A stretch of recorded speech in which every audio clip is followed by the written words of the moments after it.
Bismillah, Assalamualaikum warahmatullahi wabarakatuh.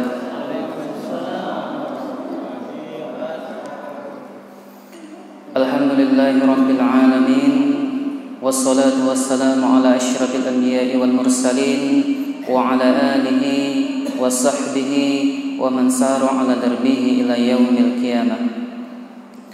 Qala Allah subhanahu wa ta'ala fi kitabihil aziz, A'udzu billahi minasy syaithanir rajim. Bismillahirrahmanirrahim.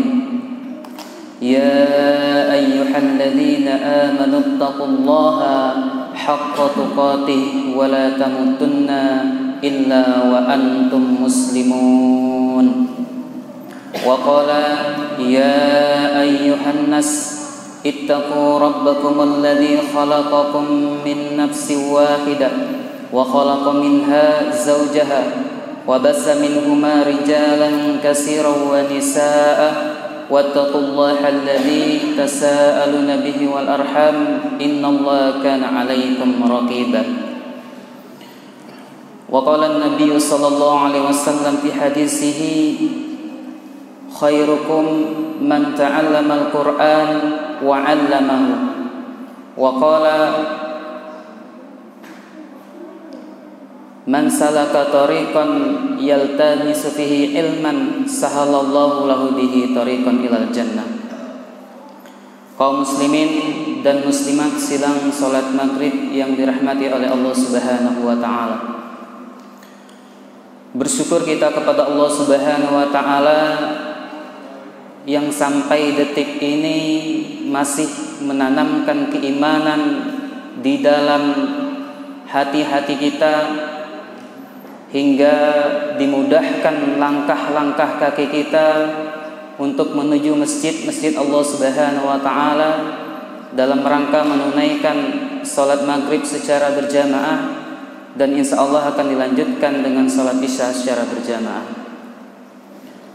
Salawat serta salam semoga selalu tercurah dan terlimpahkan kepada uswatun hasanah kita, yakni kepada Sayyidina wa Maulana Muhammad sallallahu alaihi wasallam. Bapak-bapak dan ibu-ibu yang dirahmati oleh Allah Subhanahu wa taala.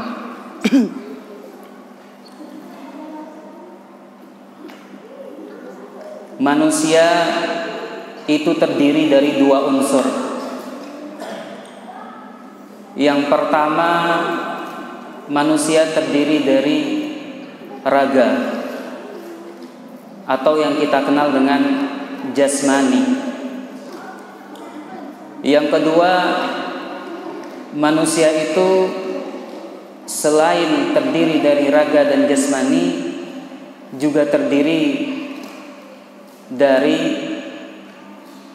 rohani atau jiwa. Kedua unsur inilah yang membuat manusia itu menjadi hidup. Nah, kaum muslimin dan muslimat yang dirahmati oleh Allah Subhanahu wa taala, unsur yang pertama yaitu adalah jasmani, jasad, raga, yang mana tidak sedikit dari manusia memperhatikan untuk tampilan jasmaninya ini, jasadnya ini, sehingga mereka perhatikan makanannya, mereka perhatikan pola tidurnya, mereka perhatikan perawatan untuk kulitnya, ada sabun, ada luluran. Mereka perhatikan rambutnya, ada sampo, ada vitamin rambut. Yang semua itu mereka lakukan supaya tampilan dari jasmani ini, jasad ini tadi, badan kita, itu supaya tampil menarik dan tampak indah dipandang oleh orang. Bapak-bapak dan ibu-ibu yang dirahmati oleh Allah Subhanahu wa taala. Dan tidak sedikit pula dari mereka yang ketika jasmani, jasadnya itu merasakan sakit. Mereka rela harus merogoh kocek mereka, mengeluarkan uang mereka, supaya yang namanya jasmani ini tadi, jasad ini tadi terbebas dari sakit. Mereka pergi ke dokter, berobat, mereka rela minum obat yang pahit demi badannya sehat. Mereka rela tubuhnya ditusuk-tusuk sama jarum, disuntik. Supaya apa? Supaya jasadnya kembali sehat. Begitu perhatian manusia terhadap yang namanya jasmani ini, jasad ini, sampai mereka rela melakukan hal-hal yang demikian, supaya yang namanya jasmani dan raganya ini tampil sehat, tampil baik, indah dipandang oleh orang lain. Kaum muslimin dan muslimat dirahmati oleh Allah Subhanahu wa taala. Ternyata manusia tidak hanya terdiri dari jasmani, tetapi juga terdiri dari rohani atau jiwa. Kalau sampai sedemikiannya tadi manusia memperhatikan jiwa, memperhatikan jasadnya, jasmaninya, sampai rela mengeluarkan uang demi namanya jasmani ini tadi sehat, tampil baik, apakah manusia-manusia itu juga sama perhatiannya terhadap jiwanya, terhadap kolbunya, yang mana Allah Subhanahu wa taala berfirman di dalam surat Asy-Syu'ara ayat yang ke-89. Allah Subhanahu wa taala mengatakan, yauma la yanfa'u malun wala banun. Yauma la yanfa'u, pada hari ini, yakni hari kiamat, hari ketika manusia seluruhnya telah mati, telah meninggal dunia, kemudian dibangkitkan kembali oleh Allah Subhanahu wa taala. Yauma la yanfa'u malun, pada hari ini la yanfa'u, tidak bermanfaat sama sekali, malun, harta-harta kamu. Kalau sekarang yang namanya harta itu bermanfaat apa tidak, Pak? Yang namanya uang sekarang bermanfaat apa tidak? Bermanfaat. Jangankan 10 juta, 1 juta saja mungkin kalau ada orang yang pengen ngasih itu kita syukurnya mungkin sampai sujud-sujud. Jangankan 1 juta, mungkin 100.000 saja. Kalau kita nemu uang di jalan mungkin ini kita juga tergoda ini. Susah zaman sekarang untuk mencari uang. Apalagi dengan adanya COVID-19, yakni virus corona. Perekonomian ini sulit. Banyak karyawan-karyawan yang dipecat, banyak sekolah-sekolah yang ditutup gara-gara satu makhluk Allah Subhanahu wa taala. Jadi harta, mal itu sangat diperlukan sekarang. Memang kita sangat mencari dan sangat bermanfaat bagi kehidupan kita pada hari ini ketika kita masih di dunia. Tetapi kata Allah Subhanahu wa taala, yauma la yanfa'u malun, kelak pada hari kiamat nanti tidak bermanfaat sama sekali malun, harta-hartamu, wala banun, dan tidak pula anak-anakmu. Kalau sekarang kan ada istilahnya banyak anak, banyak rezeki. Benar nggak, Pak? Karena apa? Karena dengan banyaknya anak ini nanti orang tuanya kalau sudah sepuh, sudah tidak kuat lagi berjalan, maka anak-anak inilah yang membantu mereka. Ketika orang tuanya sakit, anaknya yang membayarkan. Ketika orang tuanya pengen umroh, anaknya yang membayarkan. Ketika orang tuanya pengen berangkat haji, anaknya yang mengurus. Ini anak-anak mereka sangat membantu sekali, bermanfaat ini.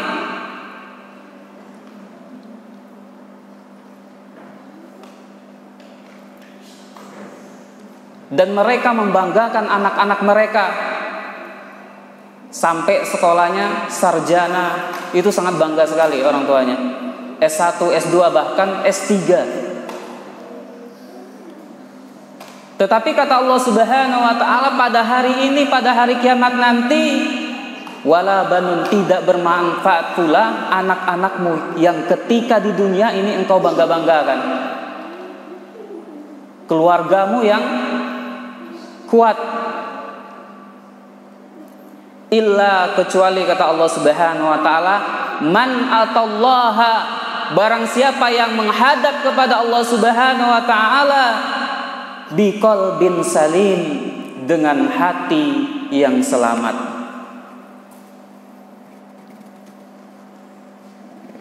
Kaum muslimin dan muslimat sedang sholat maghrib yang dirahmati oleh Allah Subhanahu wa ta'ala.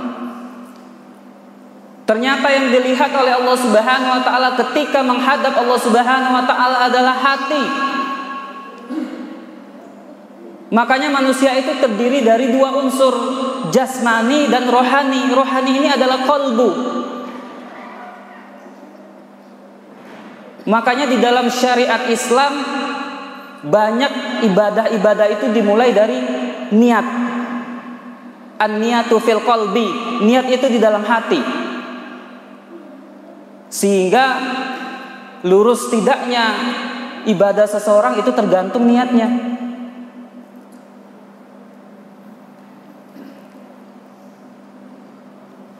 Kaum muslimin dan muslimat yang dirahmati oleh Allah Subhanahu wa taala, seorang ulama Sa'id bin Musyabab mengatakan, al-qalbul salim wa qalbus sahih. Hati yang salim, hati yang selamat, itu adalah hati yang sehat. Wa huwa qalbul mu'minin, yaitu hatinya orang-orang mukmin, orang-orang yang beriman kepada Allah Subhanahu wa taala. Li'anna qalbal kafir, karena hatinya orang-orang kafir, wal munafik, dan orang-orang munafik, maridun, itu sakit. Jadi yang namanya hati, kolbu, itu juga bisa sakit. Kalau tadi manusia memperhatikan jasmaninya, raganya, dengan sebegitu perhatiannya sampai sakit diobati, yang namanya rohani, hati itu juga bisa sakit. Hati yang jauh dari Allah Subhanahu wa ta'ala, hati yang tidak mengenal Allah Subhanahu wa ta'ala, hati yang tidak mengenal Rasulullah SAW, hati yang jauh dari ayat-ayat Allah Subhanahu wa ta'ala, dari zikir kepada Allah Subhanahu wa ta'ala, maka hati ini menjadi maridun, sakit. Makanya Ibnul Qayyim Al-Jauziyah ini terkenal dengan dokter hati, spesialis hati. Kalau sekarang ada dokter spesialis, maka kalau ulama itu juga dikategorikan. Ini Ibnul Qayyim Al-Jauziyah, dia spesialis hati. Membagi hati manusia itu menjadi 3. Yang pertama yaitu adalah qalbun salim, hati yang selamat. Hati yang selamat yakni adalah hati yang selamat dari perbuatan syirik kepada Allah Subhanahu wa ta'ala. Yang kedua, hati qalbun marid, hati yang sakit. Hati yang sakit ini seperti apa? Hati yang sakit ini kadang dia rajin sholat, kadang dia malas-malasan, kadang dia rajin membaca Al-Quran, kadang dia juga malas, bosan membaca Al-Quran. Hati yang sakit ini perlu diobati, karena dia suatu saat, suatu ketika bisa taat kepada Allah Subhanahu wa ta'ala, maka ketika itu sakitnya sembuh. Suatu saat ketika dia jauh dari Allah Subhanahu wa ta'ala, maka ketika itu hatinya sedang sakit. Ini qalbun marid. Dan yang ketiga yaitu adalah qalbun mayyit, hati yang sudah mati. Hati yang sudah mati ini berawal dari hati yang sakit tadi. Sudah sakit penyakitnya, tidak diobati, lama-lama jadi kronis. Setelah kronis kemudian hatinya menjadi mati. Kalau sudah mati maka ini sulit menerima nasihat, sulit menerima ayat-ayat Allah Subhanahu wa ta'ala. Allah Subhanahu wa taala berfirman di dalam surat Al-Baqarah ayat yang ke-10, fi qulubihim maradun, di dalam hati-hati mereka itu ada penyakit, maradun, fazadahumullahu marada, kemudian Allah Subhanahu wa taala tambah penyakit itu, walahum adzabun alimun, dan bagi mereka ada azab yang sangat pedih, bima kanu yakzibun, terhadap apa-apa yang mereka dustakan. Bapak-bapak dan ibu-ibu yang dirahmati oleh Allah Subhanahu wa taala, ini hati yang sakit ini sangat berbahaya kalau tidak diobati. Bisa sampai mati hati tersebut. Yang mana kalau orang yang sudah mati hatinya sudah tidak mau lagi menerima kebenaran walaupun dia tahu akan kebenaran itu. Contohnya yaitu adalah Abu Jahal. Kenal nggak sama Abu Jahal, Pak? Enggak. Pernah dengar namanya nggak? Pernah ya.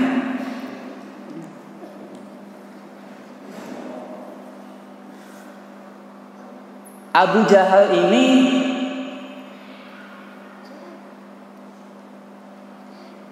adalah orang yang percaya bahwa Nabi Muhammad itu adalah Nabi.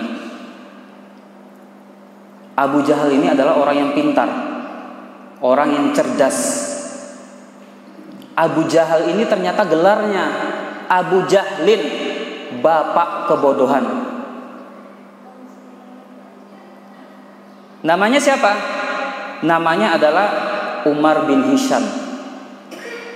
Salah satu orang yang didoakan oleh Rasulullah Sallallahu Alaihi Wasallam untuk masuk Islam, termasuk Abu Jahal ini. Didoakan oleh Rasulullah untuk masuk Islam. Karena apa? Karena Abu Jahal ini sangat kuat memegang prinsip. Adalah orang yang cerdas, tahu akan kebenaran. Di dalam hadis Rasulullah SAW bersabda, Allahumma a'izzal Islam, ya Allah muliakanlah Islam, bi ahabbi hadaini rajulaini ilaika, yakni dengan dua orang Umar. Muliakanlah Islam dengan dua orang yang bernama Umar. Abu Jahal namanya adalah Umar bin Hisham, yaitu Abu Jahlin yang pertama, karena namanya tadi aslinya Umar bin Hisham, dan yang kedua Umar bin Khattab. Ini sama dua Umar ini, Umar bin Hisham sama Umar bin Khattab. Fakana ahabbuhuma, akan tetapi dari keduanya itu ilallah, maka Allah Subhanahu wa taala lebih mencintai dan memilih Umar ibn Khattab, Umar, untuk masuk ke dalam Islam. Akan tetapi Rasulullah mendoakan, ternyata pokoknya di antara dua ini, Umar bin Khattab sama Umar bin Hisham, Abu Jahal ini, ya Allah muliakan Islam dengan mereka berdua. Salah satunya pilih untuk masuk ke dalam Islam, termasuk orang yang didoakan oleh Rasulullah. Ternyata, kenapa? Karena dia adalah orang yang cerdas, orang yang paham betul bahwa Nabi Muhammad itu adalah utusan Allah Subhanahu wa ta'ala. Kaum muslimin dan muslimat yang dirahmati oleh Allah Subhanahu wa ta'ala, suatu ketika sebelum perang Badar, Utbah itu pernah bertanya kepada Abu Jahal ini secara diam-diam, secara empat mata. Kalau empat mata itu berarti cuma ada dua orang. Sebelum berlangsungnya perang Badar, ketika itu Utbah menghampiri Abu Jahal dan bertanya dengan pertanyaan yang mengagetkan Abu Jahal ketika itu. Abu Jahal, Umar bin Hisham, saya ini pengen tanya ini, serius ini, saya pengen tanya sama kamu ini. Saya pengen tahu betul. Tolong kamu jawab jujur. Ada apa sih Utbah? Kayaknya kok pertanyaanmu ini penting banget gitu. Maka ketika itu Utbah mengatakan, sebenarnya sambil membisikkan ke telinga Abu Jahal, sebenarnya kamu itu percaya gak Nabi Muhammad itu adalah Nabi? Ketika itu sontak Abu Jahal kaget. Kok tiba-tiba Utbah ini menanyakan pertanyaan seperti ini? Kamu yakin gak bahwa Nabi Muhammad itu Nabi yang sedang kita perangi ini? Apa jawaban Abu Jahal ketika itu? Kalau soal Muhammad sih, dari dia lahir, semenjak dia kecil sampai dia dewasa sekarang ini, dia tidak pernah berdusta. Ini jawaban Abu Jahal. Dari dia lahir, dari dia kecil sampai dia besar, sampai dia digelari oleh Al-Amin itu, sebelum diangkat menjadi nabi, orang yang paling jujur, paling amanah, Abu Jahal mengatakan, kalau si soal Muhammad sih, dari kecil hingga sampai saat ini dia tidak pernah berdusta. Orang yang tidak pernah berdusta. Kemudian Utbah mengatakan, udah, pertanyaan jawabanmu ini jangan muter-muter. Sekarang saya pengen to the point, jawab dengan sebenar-benarnya. Kamu itu percaya gak bahwa Nabi Muhammad itu adalah Nabi? Saya pengen tahu ini. Kemudian ketika itu Abu Jahal sambil toleh kiri kanan, lihat gak ada orang, gak ada CCTV, aman. Kemudian berbisik kepada Utbah, sebenarnya saya percaya bahwa Nabi Muhammad itu adalah Nabi. Sontak ketika itu Utbah kaget, merinding bulu kuduknya ketika itu, berdegup jantungnya. Kamu yakin bahwa Nabi Muhammad itu adalah Nabi? Ya. Lantas kenapa engkau memerangi Nabi Muhammad ketika ini? Kenapa kamu tidak mengikuti agamanya yang benar? Ketika itu Abu Jahal ini mengatakan, kamu kan tahu di kota Mekah ini saya adalah seorang tokoh, seorang yang terpandang. Pengikut saya ini banyak. Kalau sempat saya ikut masuk ke dalam agamanya Nabi Muhammad ketika itu, ini pengikut-pengikut saya ini, keluarga-keluarga saya ini, otomatis akan masuk juga semuanya kepada agamanya Muhammad. Saya jadi gak terkenal ini. Padahal saya adalah seorang tokoh, orang yang terpandang. Ini jawaban dari Abu Jahal. Dia mengetahui kebenaran, akan tetapi hatinya menolak kebenaran itu. Hatinya sudah mati, sudah tidak mau lagi dimasuki oleh nasihat, oleh ayat-ayat Allah Subhanahu wa taala. Dan Allah Subhanahu wa taala sendiri berfirman di dalam surat Az-Zukhruf ayat yang 87. Allah Subhanahu wa taala mengatakan, "Wala in sa'altum man khalaqahum la yaqulanna Allah fa anna yukfakun." Wala in sa'altahum, sekiranya engkau menanyakan kepada mereka wahai Muhammad, yakni orang-orang kafir itu, man khalaqahum, siapa yang menciptakan kamu? La yaqulanna, maka mereka akan menjawab Allah. Ini Allah Subhanahu wa taala sendiri yang mengatakan. Mereka yakin Allah itu adalah pencipta mereka. Akan tetapi mereka menolak di dalam hati mereka. Makanya dikatakan Abu Jahlin, bapak kebodohan. Karena apa? Karena sudah tahu kebenaran, kok gak mau ikut gitu. Saking sombongnya. Begitu pula dengan iblis. Iblis itu tahu bahwa Allah Subhanahu wa taala ini adalah penciptanya. Sudah tahu. Akan tetapi karena kesombongan di dalam hatinya, tidak mau sujud kepada Nabi Adam ketika itu, maka dia tentang Allah Subhanahu wa taala. Hatinya menentang. Maka ketika itu iblis juga dilaknat oleh Allah Subhanahu wa taala. Nah, kaum muslimin dan muslimat yang dirahmati oleh Allah Subhanahu wa taala, makanya Allah Subhanahu wa taala katakan di dalam ayat tadi, yauma la yanfa'u malun wala banun illa man atallaha biqalbin salim, kecuali orang yang menghadap kepada Allah Subhanahu wa taala dengan hati yang selamat. Rasulullah sallallahu alaihi wasallam bersabda yang diriwayatkan oleh Imam Bukhari, ala wa inna fil jasadi mudghatan, ketahuilah sesungguhnya di dalam jasad anak Adam, di dalam jasad manusia, mudghatan itu terdapat segumpal daging. Kalau segumpal itu segini, sekepal, kecil, enggak besar daging itu. Idza salahat, apabila daging itu baik, salahal jasadu kulluh, maka baiklah seluruh jasadnya. Kalau qalbulnya ini baik, jasadnya juga ikut baik.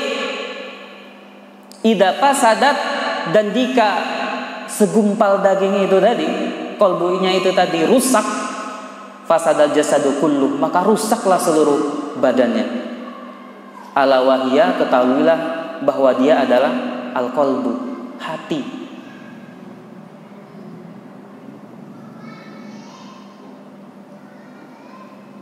Kaum muslimin dan muslimat yang dirahmati oleh Allah Subhanahu wa taala, para ahli kriminologi itu mengatakan bahwa ada dua sebab terjadinya kejahatan.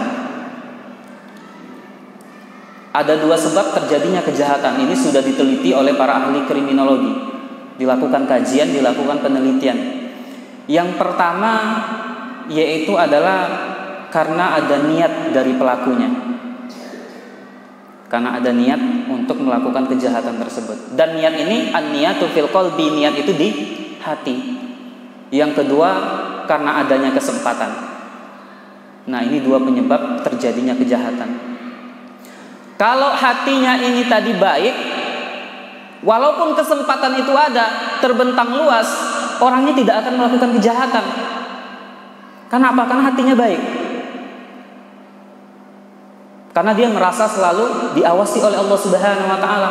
Kesempatan ada, tetapi niat tidak ada. Jadi enggak kejahatan, tidak terjadi. Akan tetapi kalau hatinya ini sakit, kesempatan tidak ada, akan dicari ini kesempatan ini. Apalagi kalau kesempatan itu ada. Ini kan kalau sekarang kan kriminal meningkat ini. Gara-gara kasus corona ini, orang sulit cari kerja, orang juga butuh makan. Ini kriminalitas meningkat juga. Para pencuri-pencuri, begal-begal bereaksi di jalanan. Ini karena apa? Berawal dari qalbul marid, hati mereka yang sakit. Sehingga mereka selalu mencari kesempatan-kesempatan tersebut. Yang ternyata segumpal daging yang kecil ini berpengaruh besar terhadap jasad manusia tersebut. Kaum muslimin dan muslimat yang dirahmati oleh Allah Subhanahu wa taala, Rasulullah sallallahu alaihi wasallam sebelum diberangkatkan Isra dan Mi'raj, pada malam hari tanggal 27 Rajab, ketika itu Rasulullah sedang tidur-tidur miring, istilahnya di samping Hijri Ismail. Kemudian tiba-tiba Rasulullah SAW didatangi oleh 3 orang malaikat. Yang pertama yaitu adalah malaikat Jibril, yang kedua malaikat Mikail, dan yang ketiga itu malaikat Israfil. Datang 3 orang malaikat ini menghampiri Nabi Muhammad. Lalu ketika itu Nabi Muhammad dibawa ke sumur Zam-Zam. Setelah itu Nabi Muhammad itu dibedah oleh malaikat Jibril sebagai penanggung jawabnya ketika itu. Dibedah itu mulai dari bawah leher sini, bawah leher sampai bawah perut. dibedah oleh malaikat Jibril. Setelah dibedah apa? Dibuka dadanya, dikeluarkan yang namanya qalbu, hatinya itu dikeluarkan.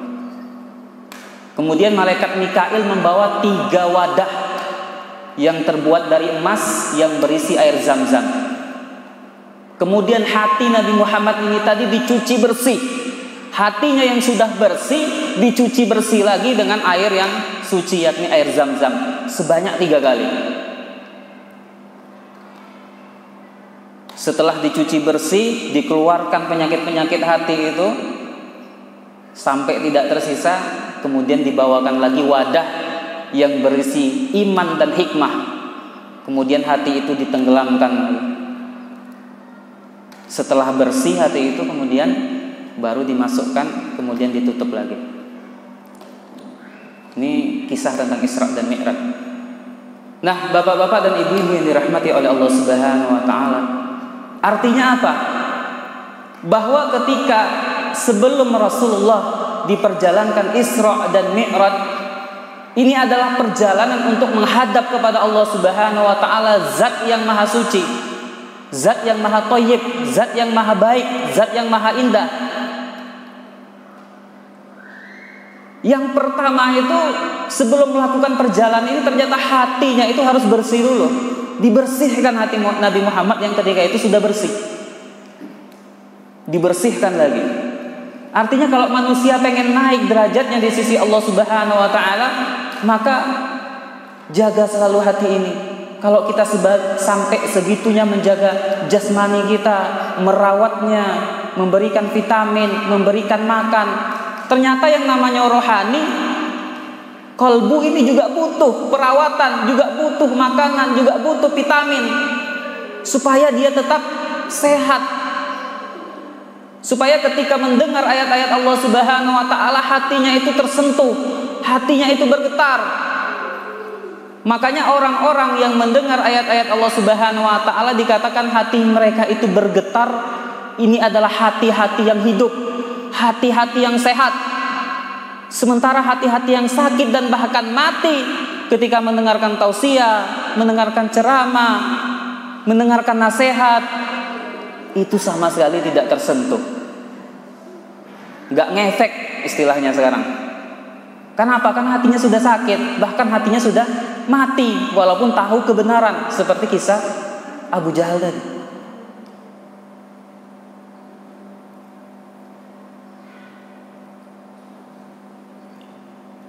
Nah, kaum muslimin dan muslimat yang dirahmati oleh Allah Subhanahu wa taala, seorang ulama salaf mengatakan sebuah perkataan yang indah.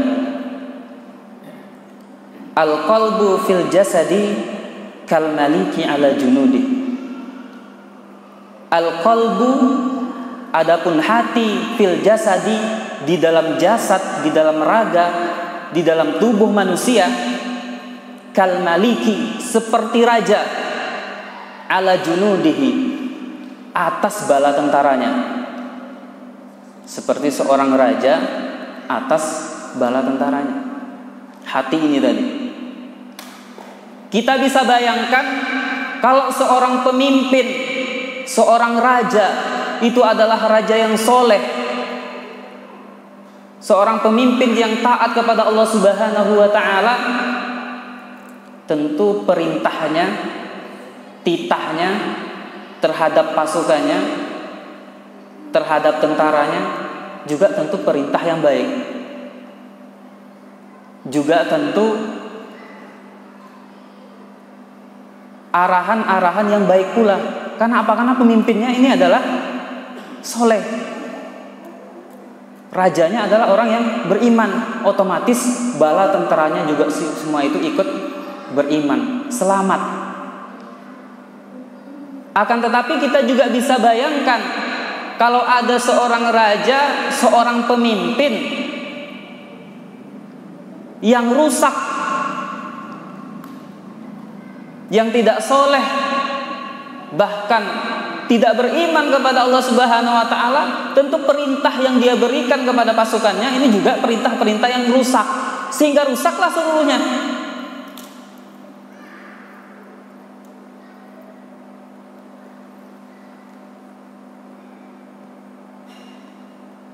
Nah, para ulama salaf mengatakan al-qalbu fil jasadi, adapun hati di dalam jasad manusia itu adalah kal maliki ala junudi, bagaikan seorang raja atas bala tenteranya.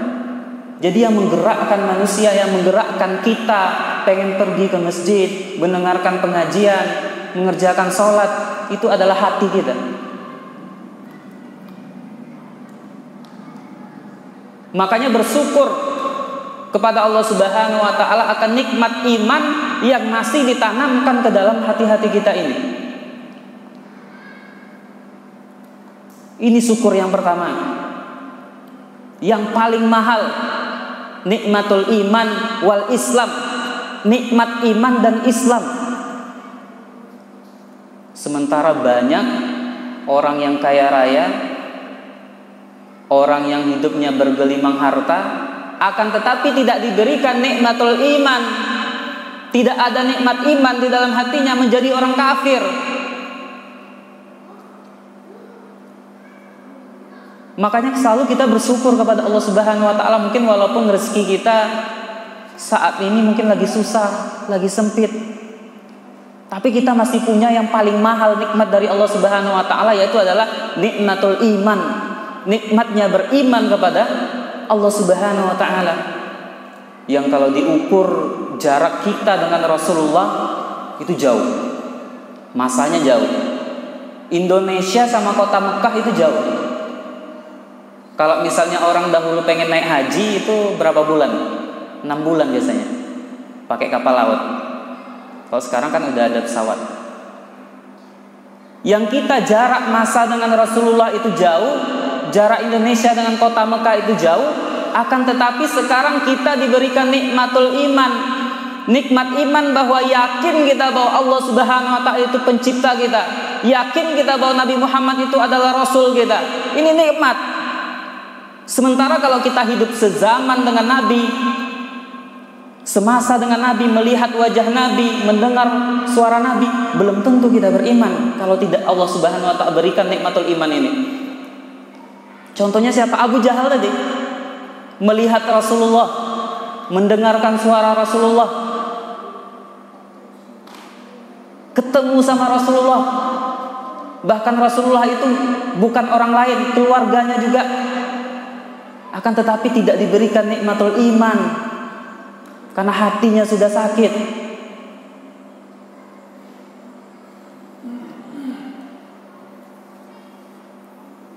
Nah, kaum muslimin dan muslimat yang dirahmati oleh Allah Subhanahu wa taala, apa yang harus kita lakukan untuk menjaga stabilitas keimanan kita ini supaya tetap istiqomah hingga akhir hayat kita, hingga akhir kita menutup mata, kita mati dalam keadaan husnul khotimah? Tentu jawabannya ada di dalam Al-Quran dan As-Sunnah. Yang pertama yaitu adalah kita bertauhid kepada Allah Subhanahu wa taala. Ini untuk menjaga hati kita supaya menjadi hati yang selamat. Udah azan. Berapa? 4. Allah Subhanahu wa taala berfirman di dalam surat Al-An'am ayat yang ke-87, alladzina amanu wa lam yalbisu imanahum bidzulmin ulaika lahum al-amnu wa hum muhtadun. Alladzina amanu, adapun orang-orang yang beriman, wa lam yalbisu imanahum, dan tidak mencampur adukkan keimanan mereka bidzulmin, dengan kezoliman, kesyirikan. Ini yang pertama, tauhid. Hati yang selamat tadi yaitu adalah selamat dari syirik. Karena banyak orang beribadah kepada Allah Subhanahu wa taala, meminta kepada Allah Subhanahu wa taala, tetapi dia juga yakin kepada selain Allah. Juga minta sama dukun, juga minta sama pohon, juga minta sama batu, juga minta sama keris. Ini qalbun marid, ini hati yang sakit. Hatinya tercampuri dengan kesyirikan.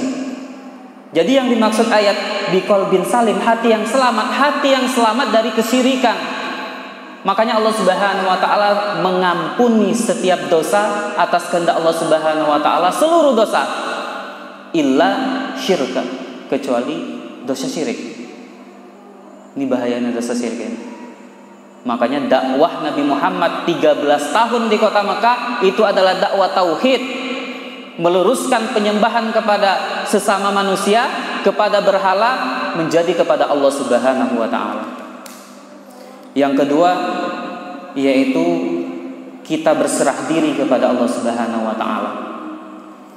Allah Subhanahu wa taala juga berfirman di dalam surat Al-An'am ayat 162, "Qul inna salati wa nusuki wa mahyaya wa mamati lillahi rabbil alamin." Katakanlah, sesungguhnya salatku, sembelihanku, hidupku, bahkan matiku ini hanya untuk Allah Subhanahu wa taala. Jadi kita persembahkan untuk Allah Subhanahu wa taala. Karena kita adalah makhluk ciptaan Allah, ya wajar kita beribadah kepada Allah. Dan ibadah itu bapak-bapak, ibu-ibu sekalian, ibadah itu terbatas. Ibadah itu hanya di atas muka bumi. Ibadah itu hanya ketika kita masih hidup. Setelah mati, di akhirat nanti kita baru pengen sholat, pengen puasa, pengen sodako, la yaqbalu, tidak diterima oleh Allah Subhanahu wa taala. Jadi kalau ibadah itu terbatas, kalau umur kita itu singkat, misalnya 63 tahun, karena Nabi kita umurnya 63 tahun. Kalau sekarang kita umurnya sudah ada yang 10 tahun, 20, 30. Kalau kita tidak beribadah, beramal soleh sekarang, kapan lagi kita mau beribadah? Sementara ibadah itu terbatas. Maka jadikan dunia itu sebagai amal soleh. Yang terakhir yaitu adalah kita taat kepada Allah Subhanahu wa taala.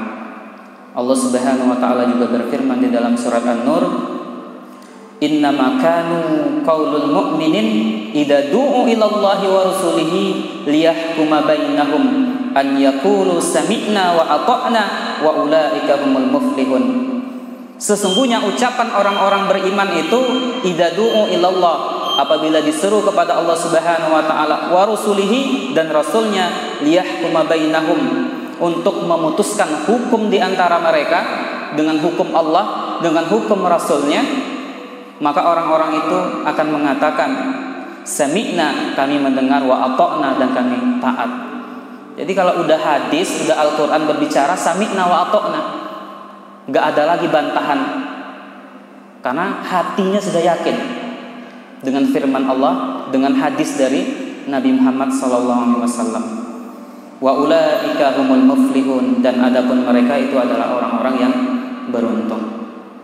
Kaum muslimin dan muslimat yang dirahmati oleh Allah Subhanahu wa taala, mudah-mudahan Allah Subhanahu wa taala selalu menjaga hati kita untuk menjadi hati yang qalbun salim, yakni hati yang sehat, hati yang selamat dari kesyirikan, dari peribadahan kepada selain Allah Subhanahu wa taala, yang tertuju hanya kepada Allah Subhanahu wa taala. Terakhir sebelum ditutup, mungkin kami sedikit mengumumkan bahwa di Rengat ini juga lagi dibuka SMP Tahfidzul Quran, telah dibuka. Jadi sistemnya boarding school. Jadi anak-anak itu seperti mondok 24 jam di situ. Ini juga salah satu untuk mengatasi belajar daring-daring. Kalau kita kan belajarnya sekarang ini kan banyaknya nggak tatap muka gitu. Itu membuat generasi menjadi bodoh. Sementara sedang tatap muka saja itu anak-anak masih nakal, anak-anak masih susah diatur. Apalagi kalau tidak ada tatap muka sama gurunya. Nah, mungkin bapak-bapak dan ibu-ibu yang pengen tahu nanti bisa tanya ke panitia tentang sekolahnya, atau yang pengen mendaftarkan anak-anak di situ. Mari kita tutup kajian pada malam hari dengan baca doa kafaratul majelis. Subhanakallahumma wa bihamdika asyhadu an la ilaha illa anta astaghfiruka wa atubu ilaik. Wal akhir, assalamualaikum warahmatullahi wabarakatuh.